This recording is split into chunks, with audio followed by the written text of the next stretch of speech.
Thousands of people have been brutally killed in the Colombian region of Arauca and the Venezuelan region of Apure. We need to remember that both cities share the same border. Arauca is the Colombian border with Apure, the part of Venezuela, and vice versa. This situation took place after a brutal armed clash between Colombian Marxist guerrillas, FARC and ELN.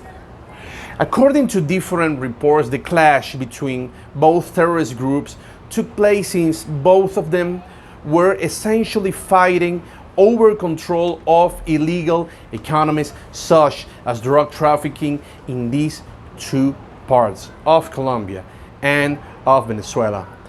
The situation is an absolute mayhem. Human Rights Watch actually reported that there has been forced displacement and even kidnapping, and we're talking about innocent civilians that have suffered the consequences of this brutal war between both Marxist terrorist organizations.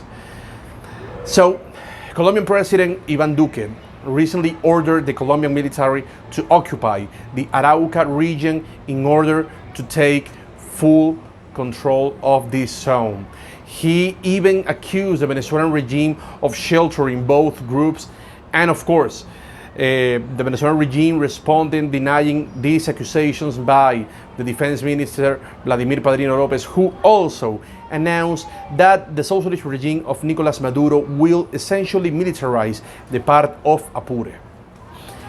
So it is a undeniable fact that Venezuela has been sheltering both groups, considering that different reports, not only from the different intelligence agencies of Colombia, but also independent media, have confirmed that the Venezuelan regime have provided some kind of safe haven, not only for FARC, but also ELN and other international terrorist groups, including Hezbollah.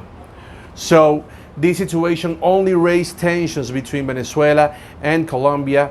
And of course, this makes everything worse in Colombia, considering that many people actually thought that with the peace accord reached by the Colombian state with FARC during the administration of former President Juan Manuel Santos, these types of cases were going to be almost non-existent.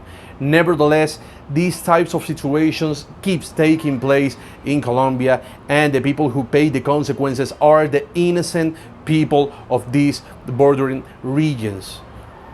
So it is quite difficult to know what is going to happen, because this group FARC, that is part of this armed clash with the ELN, are the faction of FARC that refused to be part of the peace accord, while the ELN keeps operating as always. And as I actually point out before, the reason is nothing more than drug trafficking, considering that both groups basically have a lot of control on this particular business, and this region of Colombia is crucial on this particular matter. Of course, it is quite difficult to know how much this is going to last.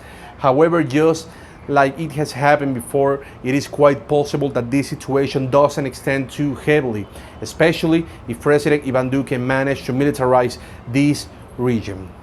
Reporting from Medellín, Colombia, Luis Orozco, Newsweek.